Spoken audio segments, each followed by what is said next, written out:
Assalamualaikum warahmatullahi wabarakatuh.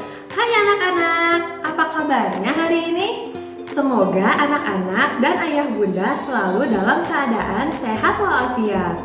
Hari ini Ibu Agnia akan menjelaskan tahapan pramembaca. Ayah bunda tahu nggak apa itu tahapan pramembaca? Nah, tahapan pramembaca ini merupakan sebuah stimulus yang harus diberikan kepada anak-anak sebelum mereka belajar membaca secara utuh. Nah, di sini pramembaca terdapat 4 tahapan. Yang pertama, membaca buku bersama anak. Nah, sebelum kita mengajarkan kepada anak bagaimana cara membaca, sebelumnya kita sendiri harus memiliki hobi membaca. Mengapa ya? Karena anak-anak cenderung akan mengikuti kebiasaan kita sebagai orang dewasa yang ada di dekatnya.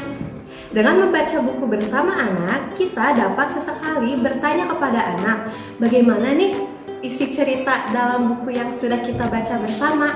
Nah, itu pun akan meningkatkan pemahaman anak dalam membaca. Yang kedua, menunjukkan anak mengenai tulisan dan juga konsep tentang tulisan. Nah, ketika kita membaca buku, kita saat membaca bersama anak, hindari membaca sambil menunjuk gambar.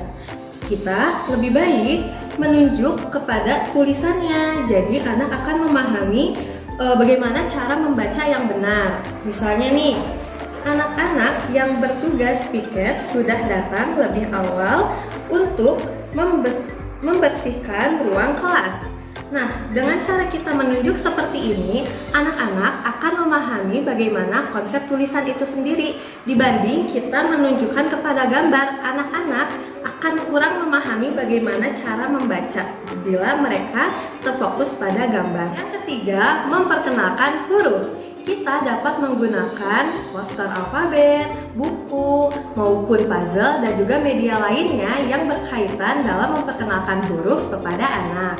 Nah, bila anak sudah menghafal dan juga memahami tentang konsep huruf, kita bisa lanjut mengajarkan anak dengan memahami konsep suku kata.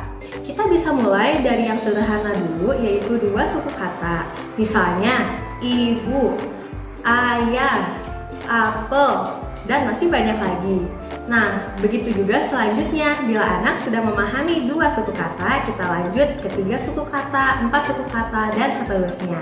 Yang terakhir, yang keempat, kita bisa mengajak anak bermain kata. Nah, kita bisa mulai dengan mengajak anak dengan bermain tebak-tebakan.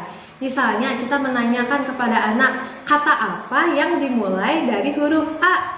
Nah, anak-anak akan mengungkapkan isi pikirannya, apakah kata yang diawali oleh huruf A. Anak-anak akan menyebutkan misalnya apel, ayam, terus anggur, dan masih banyak lagi. Nah, bila anak salah, kita beritahu apa yang benar. Selain dengan bermain tebak-tebakan dengan anak, kita bisa mengajarkan anak dengan mengenalkan kata pada barang-barang yang ada di sekitar anak. Misalnya yang terdapat pada bungkus susu atau bungkus makanan. Nah, itu kan ada banyak ya, ada banyak kata yang terdapat di sana. Nah, kita bisa mengajarkan anak dengan menunjukkan merek-merek yang ada di sana. Selanjutnya, bila sedang berpergian keluar, kita pun bisa mengajak anak untuk membaca kata-kata yang terdapat pada penunjuk jalan, baliho, banner, dan masih banyak lagi. Ternyata banyak ya cara bermain kata dengan anak. Nah, itu dia tahapan pramembaca pada anak usia dini. Semoga dengan video ini ayah dan bunda bisa mendapatkan wawasan lebih luas mengenai tahapan pramembaca yang bisa diaplikasikan di rumah.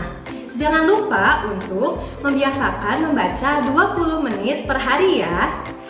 Nah, jangan lupa juga untuk menonton video kita yang lainnya. Terima kasih. Wassalamualaikum warahmatullahi wabarakatuh. Dadah.